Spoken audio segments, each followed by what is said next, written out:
Right. Okay, so a warm welcome to all for joining this webinar. Very excited about this already fifth edition in the series of telling you all about the exciting world of dish out of home. Also a warm welcome to our speakers, Diederick from Sage & Archer, raising his hand. We've got a special guest speaker today, Dorota from Walldecaux. There she is. And Shamini from VIOOH. There she is. Thank you very much. And before we start, inspire you for the, I think, next 40 to 45 minutes, please note that this webinar will be recorded. If you have any questions, please do not hesitate to use the Q&A section that is on the bottom of the Zoom menu, and we'll have time at the end to address them. So let's get started. And time for the next slide. Thanks, Sue. Super. So out of home, and we're talking about the creativity in out of home itself. Out of home itself has always been a very effective medium due to its ability to reach millions of consumers in the right place at the right time and with the right message. Reach and relevance are at its key strengths. With digital out of home now reaching large amounts of the Dutch population each week, this growth has added hugely to the medium's capability to deliver relevant communication at scale. Digital out of home itself affords advertisers the opportunity to not only target specific moments of relevance, but also adapt creative messages dynamically to reflect time, location, the weather outside, and even live data sources, such as countdowns, which are very popular right now during the end of the year, or price alterations. So let's get started, and let's get you also acquainted with where we are at the moment. So the next slide, please, Sue. As you can see, just 8% of dish out of home campaigns are delivered dynamically. And to be honest, this is just not enough. Dynamic content can change the way advertisers view and use out of home. It provides fantastic creative opportunities, leads to award-winning work. We all can relate to that, having picked up the Drum Awards with the Albert Heijn case. And but most importantly, it transforms advertising effectiveness by 70%, and it boosts an incredible 32% increase in brain response if advertisers tick all the boxes right with contextually relevance. JCDecaux's joint landmark three-stage research project, The Moments of Truth, provide that if the creative execution is more relevant for the observer, then that impression will be worth more. That's what we'll be focusing on. We'll be explaining a little bit more about this research project we've been doing, and especially the colleagues in the UK. So while the industry might have underestimated its potential and importance so far, it's absolutely in our power to grasp the opportunity more effectively from here on. And with the research we have done, we can actually also prove it. It's a three-stage research. Stage one focusing on the neuroscience to measure the brain response to contextually relevant dish out of home messages. We've got stage two focusing on the ad recall. We've used eye tracking research for this to measure dish out of home fixations, advertising recall, and creative ratings. Stage three is focusing on the sales effect. We all would like to see extra people driving to our stores, our web, or our app. So we've tested and used a control setup to measure sales uplift studies and to understand the direct sales response. It would be good to skip to the next slide soon. So the first stage of the research was conducted with the use of neuroscience and sought to understand the neurological impact of relevant moments. So seeing advertising at relevant moments, having relevant content in place. So seeing advertising that has explicit call outs to relevant content, meaning the weather, location, time of day, or a live update actually. Unlike other media,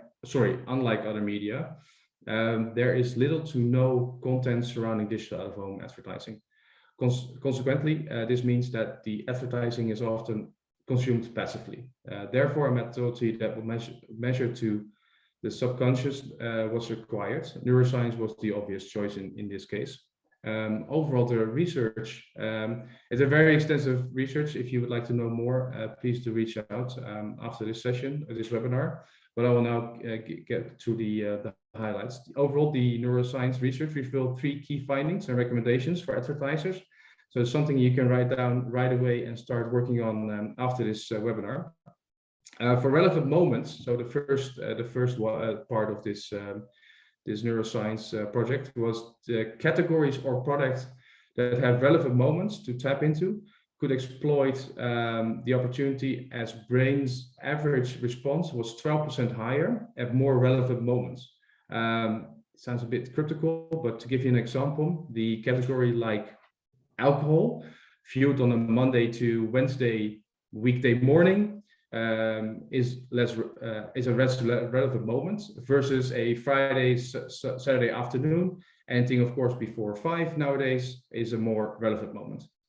We also have the relevant content. So what we actually also suggest is that all advertisers, regardless of category, should adopt their content to feature dynamic relevant callouts, as relevant content opportunities drove an average of 18% increase in brain response. So think of location, weather, time, and live updates. Actually, the latest one is showing the highest increase in brain response. So looking forward to the World Cup campaigns next year. And then we have the third element of this neuroscience research is that we combine the relevant moments and content. So where possible and appropriate, of course, a combination of advertising at both relevant moments and featuring relevant dynamic content should be considered as those drive the highest brain response, with delivering an increase of 32%. So on to the next slide, we'll be focusing on the next phase of the moment of truth research, the ad recall. Having established that advertising at the most relevant moment and or featuring the dynamic content increases brain response, a second research phase was advised to understand the impact of these same factors on the likelihood to look at advertising messages and the likelihood to recall the advertising messages, and of course the likelihood to rate the creative more highly.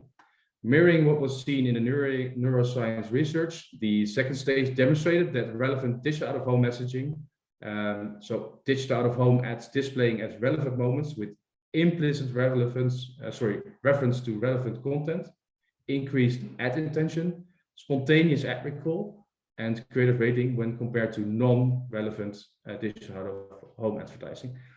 In general, what we've done is we've tested relevant adverts versus non-relevant adverts. That was the control group. And on to the next slide, because you all would like to know what that actually also means in terms of sales. A third and final stage in the research was devised to understand if we could link our more research-based finding in stage 1 and 2 to advertiser benefits as they present themselves in the real world. To be more specific, to prove that the application of contextually relevant digital out-of-home messaging actually drives more sales. Well, it's already on the slide. So overall, a 16% increase in sales occurred when applying a dynamic digital out-of-home campaign versus a control of no out-of-home. This is versus the benchmark of a 9% average increase in sales when applying a traditional singular creative message campaign versus no out-of-home. So in general, of course, you should always deploy out-of-home, but hey, who am I to tell you that? Conclusive findings in this research demonstrate that not only does out-of-home, digital out-of-home drive a sales uplift for advertisers, but by adding in contextually relevant messaging, this can significantly improve the medium's effectiveness in driving consumer response. Onto the next slide. And then Diederick will go on to the cool stuff. This is the conclusion. Key findings from this pioneering study revealed that consumer brain response is 18% higher So to conclude what I've just said, when viewing relevant content in dish out of home campaigns, which in turn leads to a 17% increase in consumer spontaneous advertising recall, and ultimately it demonstrates that dynamic out of home can deliver a 16% sales uplift. When combining all these factors, the findings of an overall campaign effectiveness uplift can be registered of 17%. Overall, the study reveals that dish out of home. We have now a far better understanding of how and why relevance is a key component of dish out of home effectiveness that can build both the brand equity and drive brand actions. This combined with dish out of home ever-growing reach and programmatic capabilities provides significant opportunities to optimize the performance. But the out of home industry is still in its early stages, to be honest, of a dynamic journey. And we must encourage everyone to collaborate, not only on the advertiser side, but also definitely on the media and creative with media and creative agencies. If we all embrace this and experiment more with these opportunities and learn from them, then we can get the most out of it. Thank you all, and it's now on to Diederick for the cool stuff. The cool stuff. Thank you, Marc. You're welcome. For this nice insight that actually dynamic elements do perform better. Something I think we all felt already in our gut, but now we can see from the research it actually does work. So I am Diederick from Sage & Archer, and we're a DSP. So I'll be talking about the practical, technical things to make dynamic content accessible for any user of our platform. So we always love the elements that you can, and the power of showing cool stuff at the right time, at the right moment. And in doing this, we've been always pushing to the boundaries of the infrastructure and how to get forward and to make this stuff available to anyone. So today I'll be talking about the practical things you can take into account when running dynamic ads and making them as scalable as possible. And also I'll be doing that by showing a few examples. All right, so at Sage & Archer, we work with a lot of different media owners in the Netherlands and across Europe. It's great to have a European partner with Dorota also in this call today here in Germany. We're working together. But if you focus in on the Netherlands, we're working with 15 different media owners in the Netherlands. We're targeting at this point 4,400 different HTML5 supported screens in the Netherlands. There's over 220 different screen solutions with 15 different venue types, so different types of categories like streets, roadside, in shopping malls, etc., with loads of different various dynamic triggers, which means you can do a lot, and it can be quite difficult or feel quite difficult to make then creatives that are responsive and dynamic and work on all these different types of screens, basically. So what we have at Sage & Archer is a creative studio that's is headed up by Martina. That actually can help you guys with creating cool stuff that works across all these screens and works with all the dynamic elements that makes ads so much more effective. But what we're also always working on is to make it more accessible for anyone to use and not just work with our studio, but also basically create products or create things that are scalable and that anyone can actually access. Every Sage & Archer user can use to start running these cool ads. So on the one hand, we provide services that help you, but on the other hand, we also provide a lot of products that you can use yourself or send to your creative agency and get them to work on it, so stuff actually works. So what we created are multiple formats and multiple things that are focusing in on the responsive elements of HTML5 and the dynamic elements of HTML5, so that you can run relevant ads across all these screens.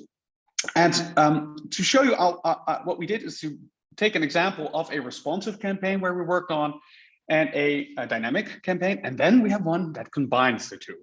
So, it's going to be super educating today. So the responsive element. So what we did first off to help you guys is to already pre-built templates that you can use and download. And we actually provide also designed a guide for all our users to download, or not even our users. You can download it from our blog and start working with that immediately.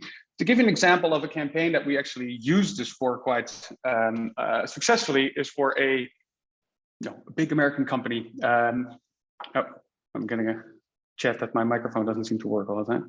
So I'm just gonna pull out my earplugs and see if that works.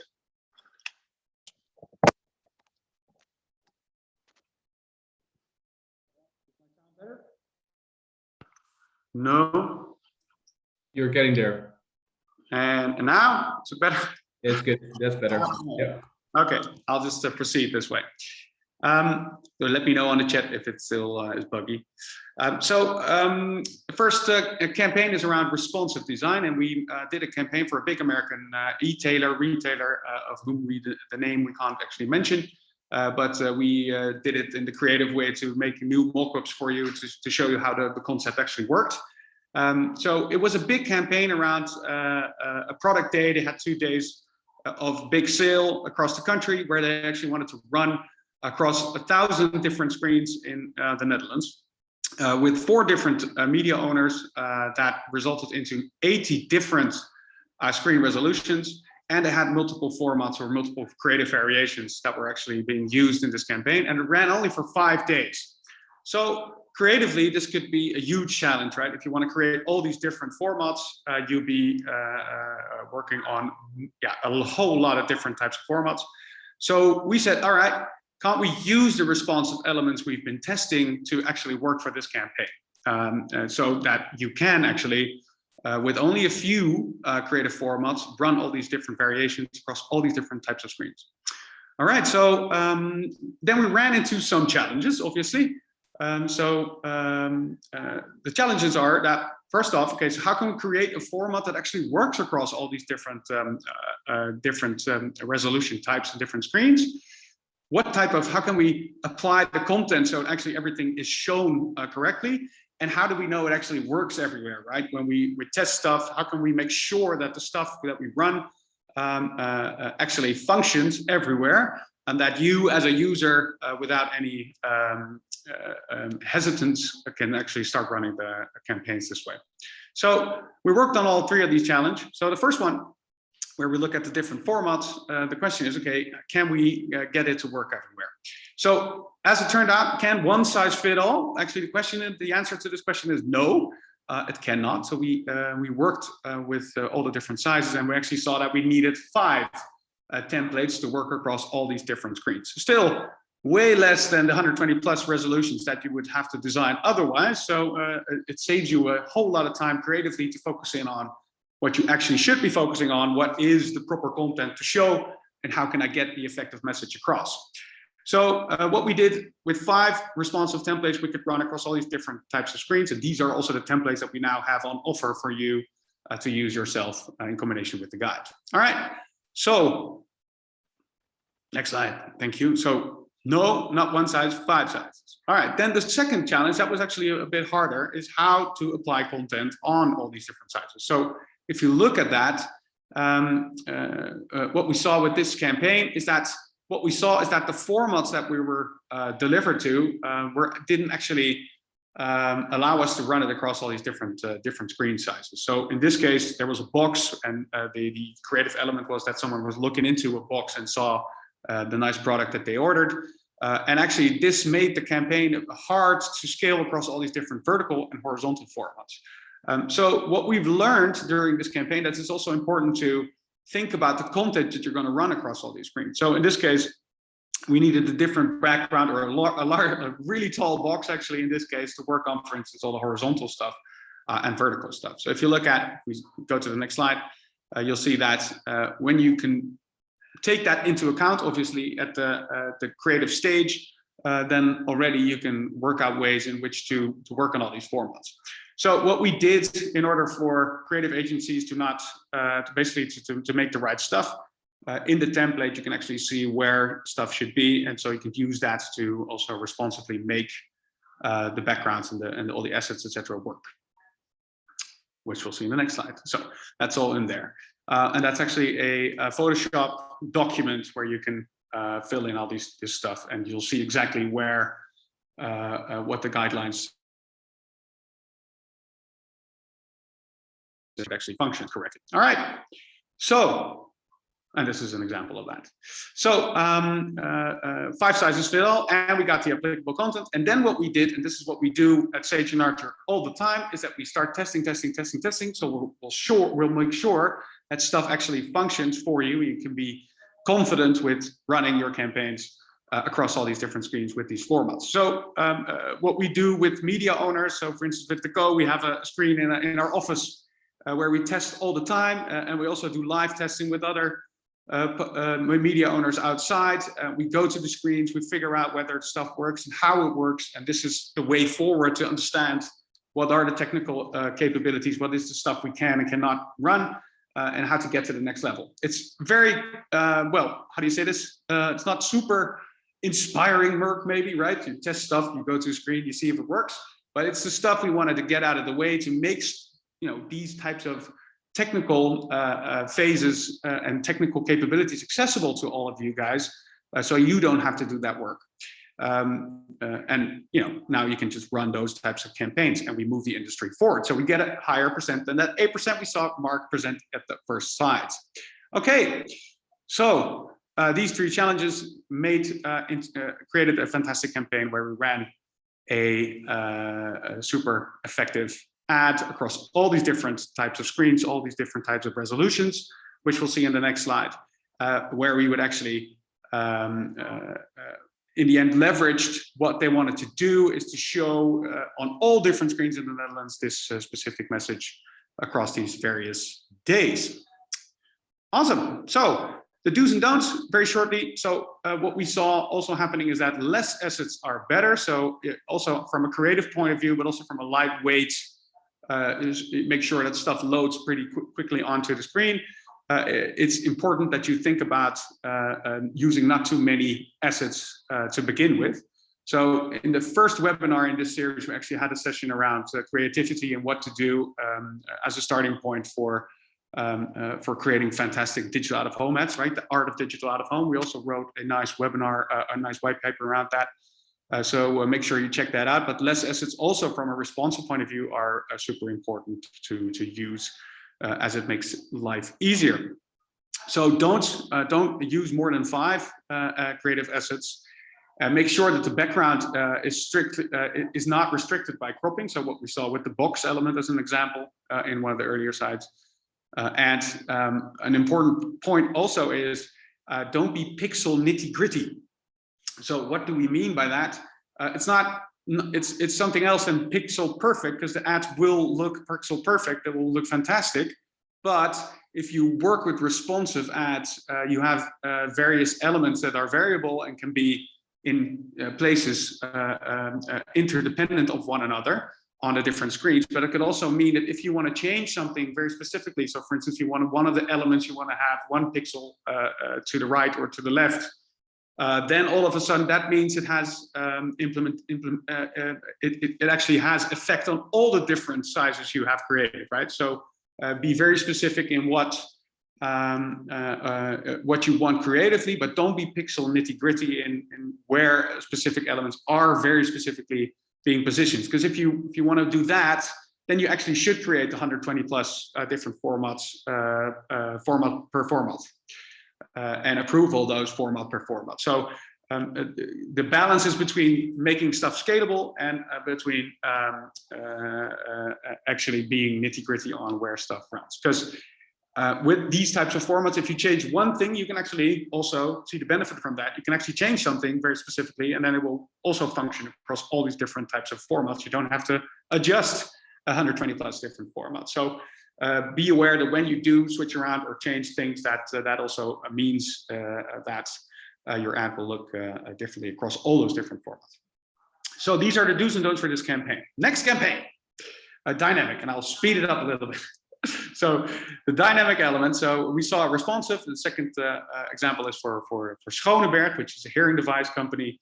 And it's a super nice campaign we did together with JCDecaux, the agency, and they actually had the challenge that they wanted to target users for hearing devices whenever the different stores had capacity of adding new people or testing new people for new hearing devices.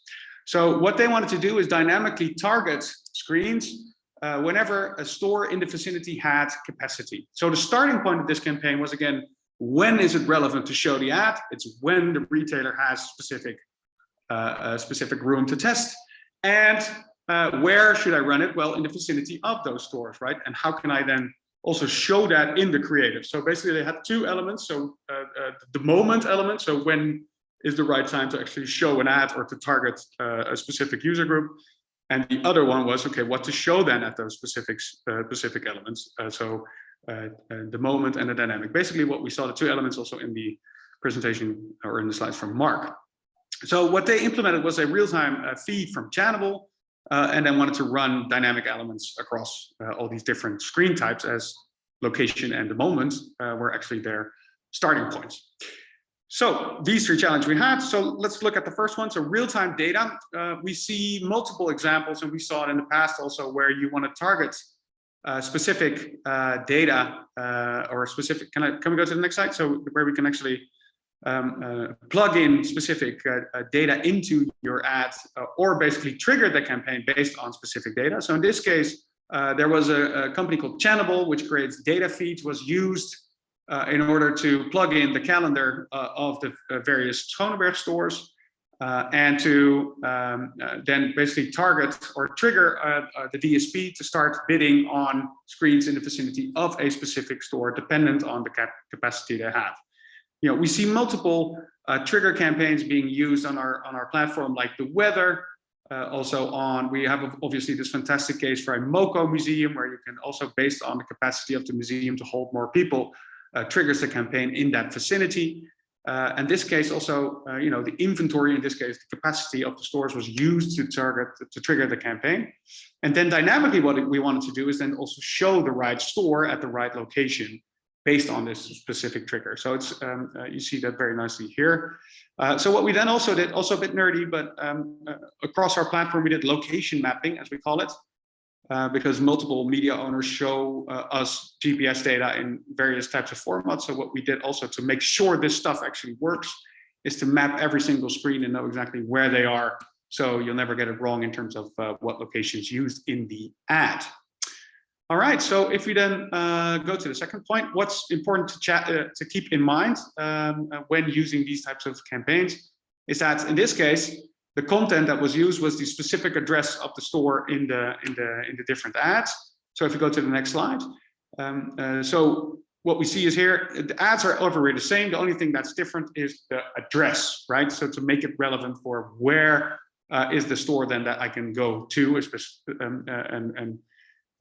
this might seem minor, but also, again, what we saw from research is that, you know, making this stuff relevant to you in this, you know, minor or way can result into way more effect than if you would just show a Schoneberg ad. Sometimes for some campaigns, so for instance with the Albert Heijn case we saw before, then you might know, like, hey, I know where the Albert Heijn is. You don't need to tell me, right? If in the vicinity of a screen there's an Albert Heijn at the Museumplein, yeah, I know that because I live there in the vicinity. Sure, but even though that might be super obvious, this still works to make stuff more relevant for you, and thus we get a higher effectivity from the campaign. So this was the content was changed, but what should you take into account when running these specific dynamic elements? Is basically how does it visually look? So the content that you show in these ads can obviously differ in terms of how long, for instance, an address can be. So if you look at this example, we see the top one, that the Churchill Gardens Road is actually pretty long, while the element you reserved for the text is way shorter than that. So you should think about, okay, how does this stuff actually visualize when I use all these variations and all these different types of address elements in this case, or names, or whatever you want to show dynamically in your ad. So creatively, you should think about and test what the stuff will actually look like and how you can then resolve that in your ads. So you can think about making it responsive, making the whole element responsive, or think about, okay, so if I'm working with long addresses, what should be the way to present it, or should I exclude certain addresses or present it in a different way? So test how it actually looks and how big the element should be.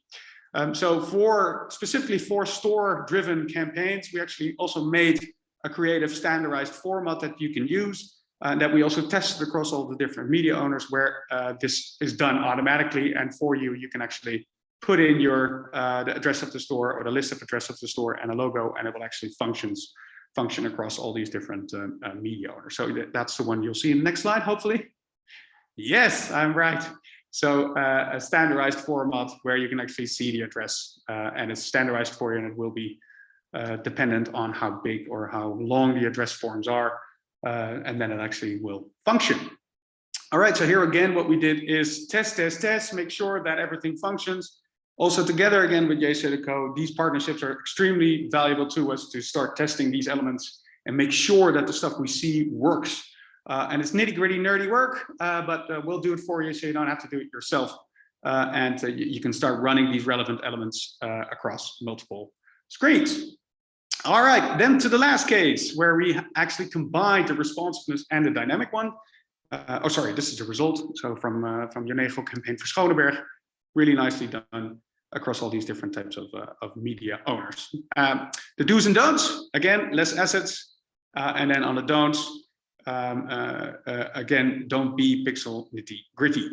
Okay, so I was a bit too fast, but here we are at the last campaign for Heineken, where we combined responsive and dynamic. So I've been going on and on about this campaign, so maybe you already I talked to you about this campaign, but this is a very nice example where in a 7-day campaign, it ran across 3,000 different screens in the Netherlands, 6 different media owners, a lot of creative different variations, and really cool stuff with making things relevant and localized.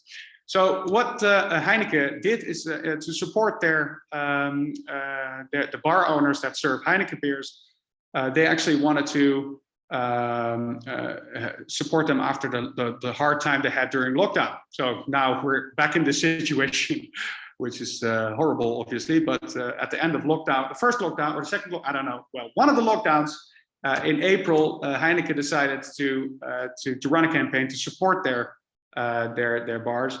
And they did that with 3-phase campaign to say, hey, the first beer on a terrace is within reach, right? In Dutch, in handbereik, binnen handbereik, which nicely plays with the elements of time and location.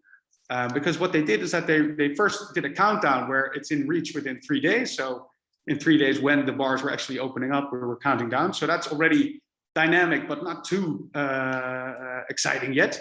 The cool stuff really happened later on, where they used location to be very specific in where in the vicinity you could have your first beer. And in the third phase, it even got more cool, where they would say, okay, people could post the first picture or the picture of their first beer onto the Heineken website for a competition.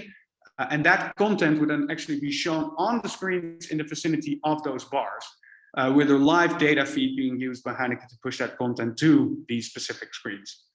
Really cool stuff where the bar owners would see their own bar name in Heineken ads, but even the visitors of the bars or the terraces would actually see their own content also in the vicinity of these bars. I mean, you can't get it more relevant and localized than that, using social elements within digital out of home as well, and a live curated feed by Heineken. So fantastic campaign, I think fantastic campaign, and really use the elements of dynamic and responsive. So let's click right through it. I'll go quick.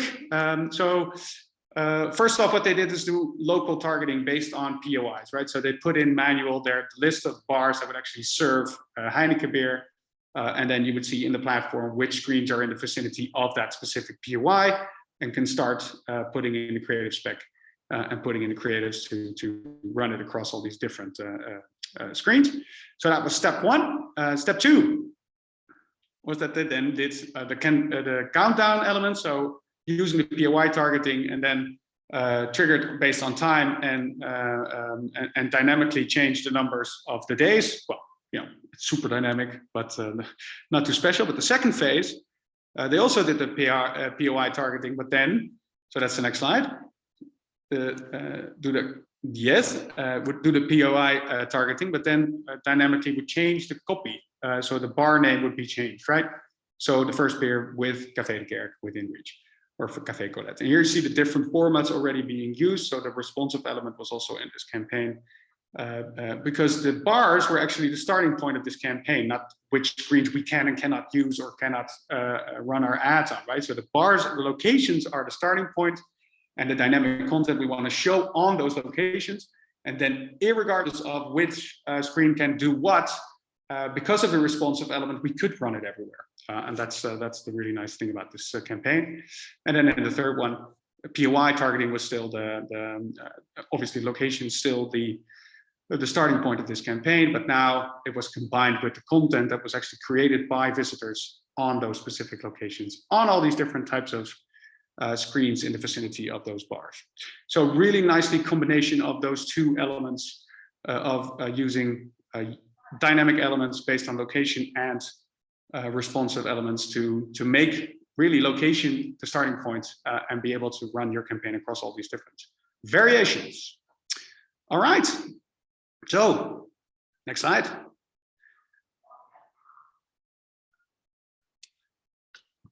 Are we still there?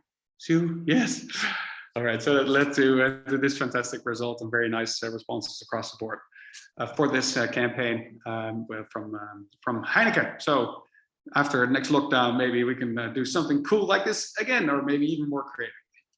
All right, so next slide, please. So that brings us to the end, I think, of my part, where we had 3 cases focusing in on responsiveness and dynamic elements and how to make it accessible. That's what we're all about. So we are really far in the Netherlands, obviously, with testing various cases, and we're also pushing to test all this stuff in other markets as well, as we're active across Europe. And one of those partners is Dorota from Walldecaux and Shamini from VIOOH, who will actually give a international perspective on all the stuff we are doing here. So take it away. Thank you, Diederick. So basically what Diederick said, building on to what both Diederick and Marc had shared, as always, in the next couple of slides with Dorota, we'll be sharing some global creative use cases of programmatic campaigns that delivered this year. The first campaign, which I will share, ran in the US, specifically in Chicago on roadside inventory.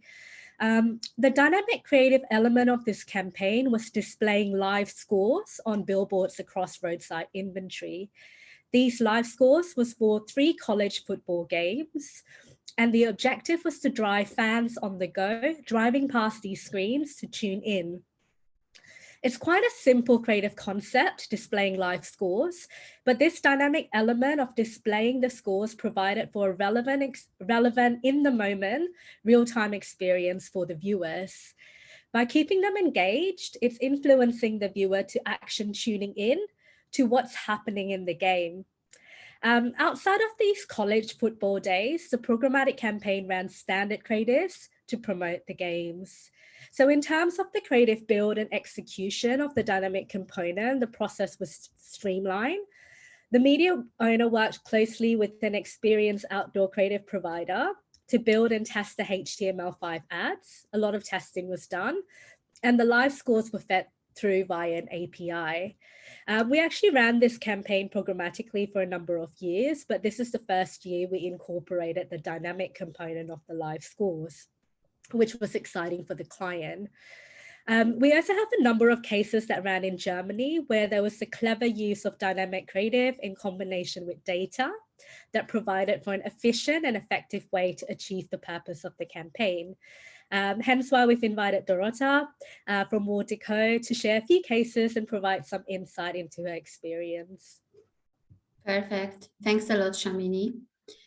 We are always very excited to work with the Dutch because we find you always very innovative and inspiring. We might be a bit bigger country in Germany, but you are much faster. Don't forget that. So I prepared today for you 2 cases. The first one is Lichtblick. which is a campaign we did together with 2 agencies, Cross Media and Enquirix Media. This is a case which is actually proving a climate neutral DCO. Lichtblick is a leading green energy provider in Germany. And the client decided to run this campaign around September this year with an idea to bring awareness for green energy. Interestingly, you can maybe have in the back of your head that there is September is quite active month in terms of climate, and there is a global climate strike on the 24th of September, and we were also blessed with federal elections at the same time. And to some of you who might not be aware, there is a big a party called the Grünen, which means the Greens. And obviously, if you take into consideration what Marc already mentioned, the relevant moment, it was a perfect moment to actually implement a DCO strategy. So before I deep dive specifically on DCO and show you some example of ads, I want to give you a big picture of the campaign. You can imagine a Lichtblick as a client who is green energy focused. It was extremely important for the client to be climate neutral across the whole campaign. And there are 2 other components. Actually, I can see only 111. It was 1, 2, 3, but today we are having 111. And the first one was the fact that in order to provide and make sure that the campaign is climate neutral, the client pre-selected screens with the lowest CO2 emission. How they did it? So basically, we provided them with an information about CO2 emission per screen, and they calculated on their own something called CO2 per impression index. And this way, they only ran the ads on CO2 screens with the lowest CO2 emission. The second one is the importance exactly of what already Marc and Diederick said of the relevant content and relevant moment. And this actually can only be done with a DCO, unless some of you probably have experience already with building campaigns in the DSP and someone has to change the creative on the weekend. DCO exactly helps you to enjoy your weekends in calm and peace. So what was the main idea of the vast DCO? So there was only one dynamic component. It was the text. And the text differed basically on 2 elements. The first one was the district.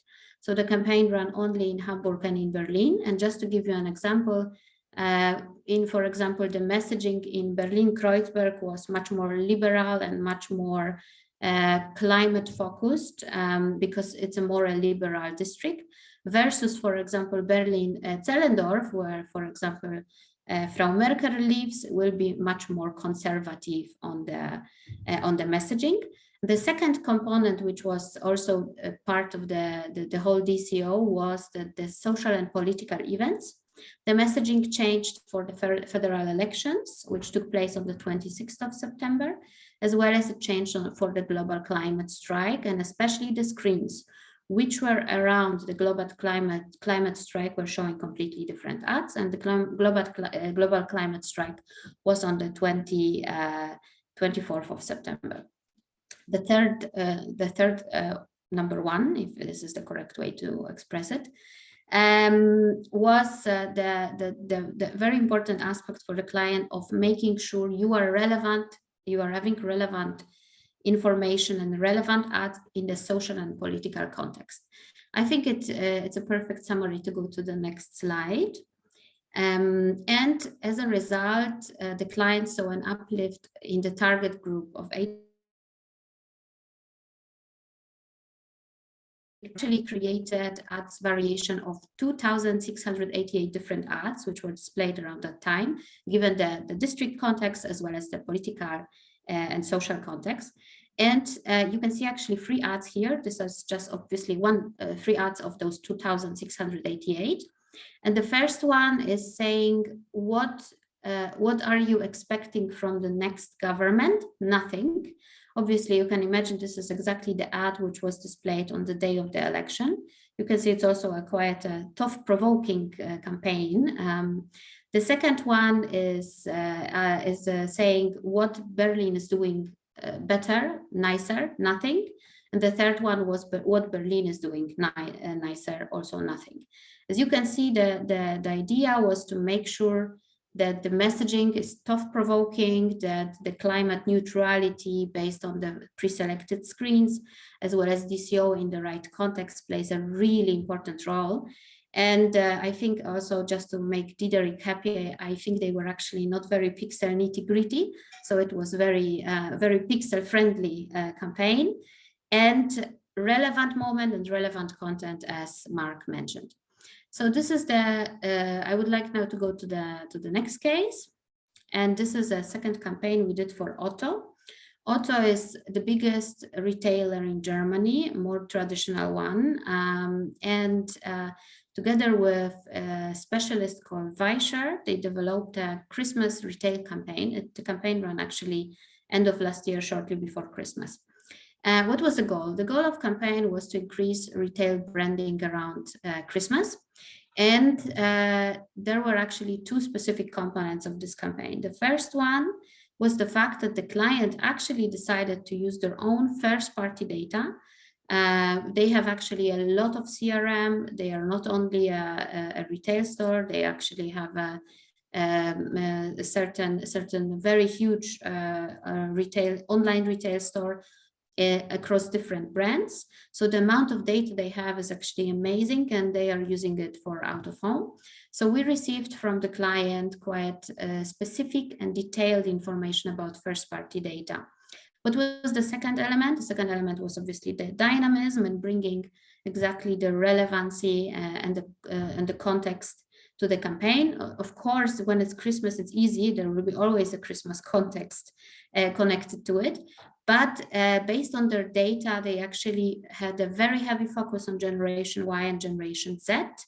And they made sure that this specific target group will be actually approached with a completely different pictures as well as a text. These were the two dynamic components.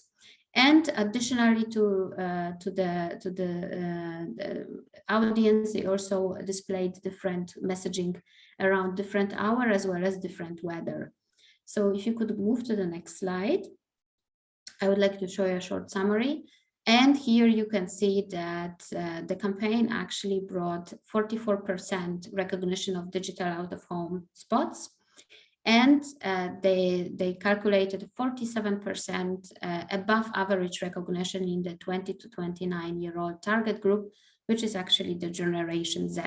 So as you can see, being in this regard, combination of first-party data and the DCO actually leads really to a higher recognition around the target group.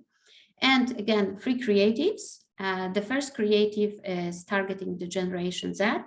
And you can see the picture is actually applicable very strongly to Generation Z. And it's showing basically young people enjoying the time before Christmas. The two other components are related to the hourly targeting. And just to translate it for you, in Germany, I was actually looking for a translation in Dutch, but I don't know what do you say. In Germany, we say Feierabend when it's the end of the work. This was the ad which was displayed between 16 and 18 o'clock in certain areas based on the first party data as well. And then the last one, it's saying draußen dunkel, drinnen leuchtet. Outside is dark, you have to put lights inside, which was also implying the late evening hours. So just to briefly sum it up, I hope with those two cases, you could see some benefits out of the DCO. As I mentioned already, Germany might be bigger, but we are slower. And I still believe that Diederick and Marc will probably exceed us because we are still quite conservative in terms of testing and checking what's possible. I'm very excited to see more cases. And giving back the voice to Shamini, and I think you should also open your eyes on an option actually to run dynamic creatives internationally. There is nothing better actually than running an international DCO campaign across Germany, Netherlands, and other countries we have with JCDecaux. Thank you, Dorota. Just to wrap up today's session, we hope you've been inspired by the creative possibilities that have been shared with you. And if you do want to discuss any of them in more detail when you have new opportunities, please feel free to reach out to any of us. But we're going to move into a Q&A session. There is a spot at the bottom of your screen that says chat or Q&A, so feel free to add your questions in there. I already see one question from Daniel. The first question is, and statement is that really cool awarding winning stuff. And Daniel was asking how much time it takes to set something up like the Heineken campaign, Diederick, you shared versus an average campaign. Yeah, that's all.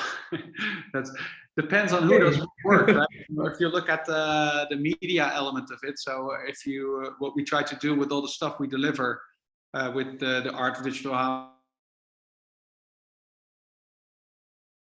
formats, the responsive formats we created, and the guide we also provide to create that.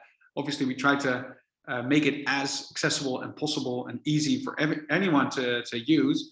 But it's obviously what you then create inside of those ads and how far you go with creativity that determines how difficult it will be in the end. So it's really tough to answer that question. Also, ballpark figure, I think it's tough to answer that question.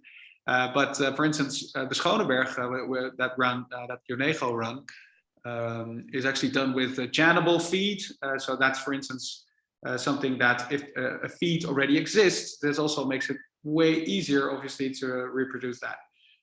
This also goes for the MoCo museum case. There's a specific register API being connected there. So that also makes it more accessible to any other store or museum that uses that technology.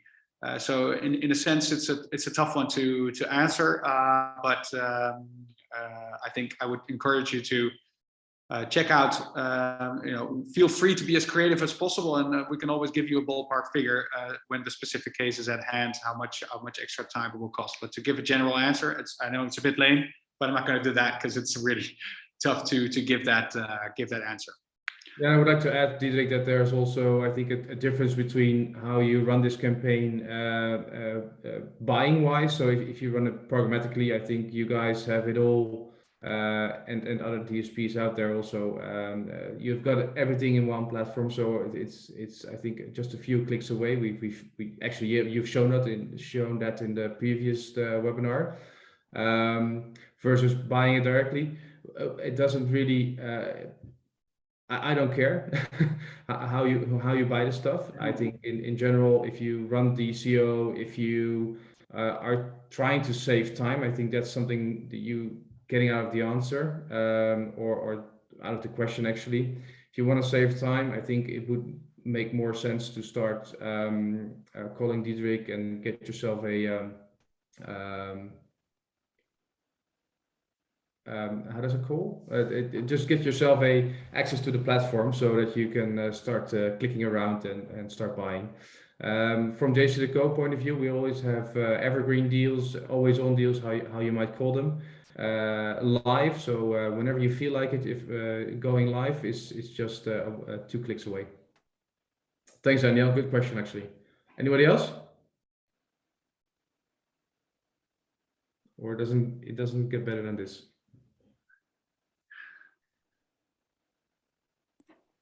I think there's another question, Shamini.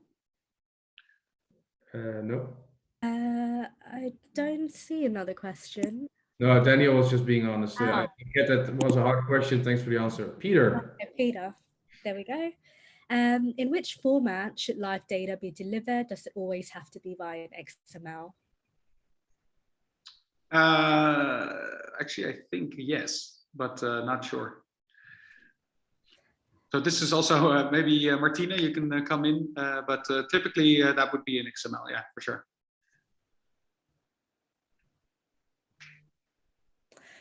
Cool. And then, cool. Peter said, great. In terms of sharing the presentation, yes, we will do so. There is a statement that Baz is really proud of the Heineken campaign. Yeah, of course. Sorry for that. I didn't mention Bas, but we worked together on On this case, obviously, from Dentsu Posterscope, closely together. Also winning the Albert Heijn Award. So we're doing some cool stuff with Dentsu together. So Bas for sure can be proud of this campaign.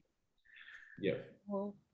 So I think we're smack bang on the dot, and if there's no more questions, we can share the presentation and the recording a bit later on, and feel free to reach out to any of us post this session if you've got any further questions as well. Thank you for joining us in this series of webinars. This is our final one for the year. We do appreciate your time, and we hope you found it insightful. So thank you, everyone. Thank you. Thank you. Bye-bye.